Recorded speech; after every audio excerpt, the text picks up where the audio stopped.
Abbas Araghchi ने America पर फोड़ा वार्ता फेल होने का ठीकरा। वार्ता सफल होने के ऐन वक्त शर्तें बढ़ा दी गई। ये कह रहे हैं अब्बास अराक्ची, ईरान के विदेश मंत्री का ये बयान है। अमेरिका के शर्तें बढ़ाने से वार्ता फेल हो गई।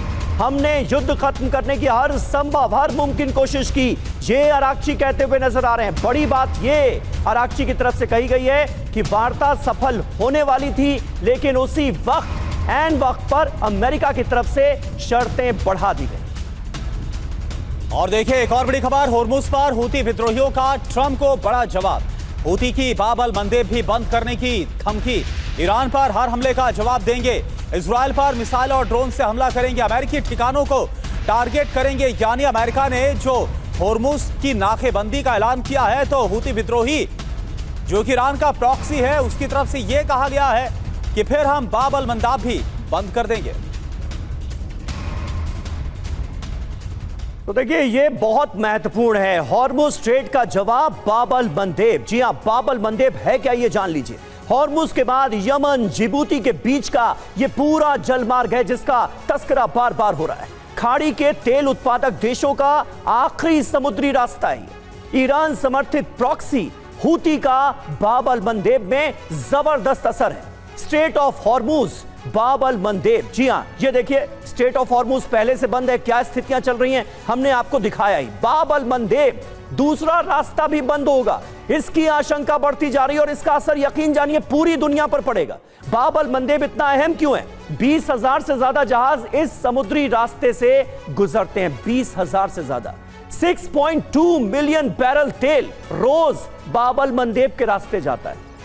हूती ने हमला किया तो तेल निर्यात के रुकने की आशंका है। तेल रूट बंद होते ही दुनिया में तेल के लिए हाहाकार मच जाएगा, क्योंकि स्ट्रेट ऑफ होर्मुज पहले से ही ब्लॉक नजर आ रहा है और वहां पर हालात तनावपूर्ण होते हुए दिख रहे हैं। अश्विनी सिवाच साहब, यह स्थिति तो बहुत ज्यादा घातक होगी।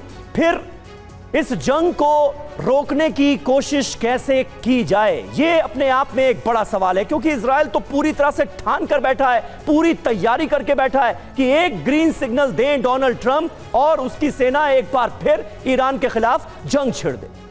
हाँ बिल्कुल, देखो शबीर, ये सच्चाई थी कि जितनी भी प्रॉक्सीज हैं ईरान की, उन्होंने पहले डिक्लेयर कर दिया था, स्पेशली हिजबुल्लाह और हूती ने, अगर ईरान पे हमला होता है तो वो भी लड़ाई के अंदर शामिल हो जाएंगे। हाँ। और यही हुआ। 28 फरवरी को लड़ाई स्टार्ट हुई और 2 मार्च को जो है वो हिजबुल्लाह इस लड़ाई में आ गया। और वो आप देख ही रहे हो कि हिजबुल्लाह सटीक हमले कर रहा है इजराइल पे। मगर जो हूती रेबल हैं वो इमीडिएटली नहीं आए।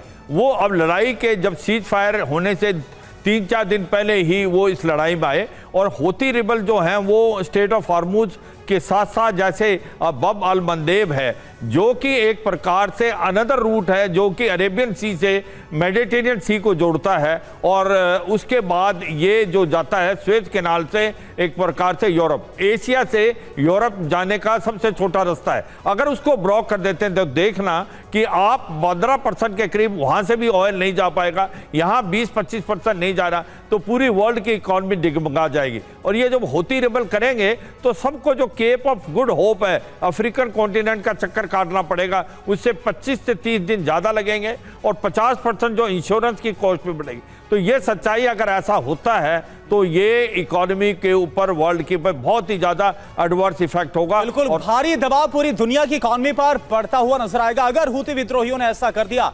अश्विंदर बहल सर, एक बात बताइए, जिस तरह से अभी फिलहाल स्ट्रेट और होर्मुज के क्या हाल है तो हम देख रहे बंद है, और अगर हूती विद्रोही ईरान के समर्थन में कुछ ऐसा करते हैं तो क्या हालात बनते नजर आ रहे हैं। और जब हमने देखा इससे पहले 40 दिन में तो हूती विद्रोहियों ने हमला नहीं किया, लेकिन इस बार अगर हूती विद्रोही एक्शन भी दिखाते हैं तो क्या होगा, क्या देख पा रहे हैं आप? बिल्कुल सही कह रहे हैं आप। और जो बात जनरल साहब बहुत ही अच्छी तरीके से समझा रहे थे कि ये एरित्रिया और उसके साथ दाहिने हाथ पे, यानी कि ये 29 किलोमीटर का स्ट्रेट है, जिबूती है और ऊपर आता है यमन।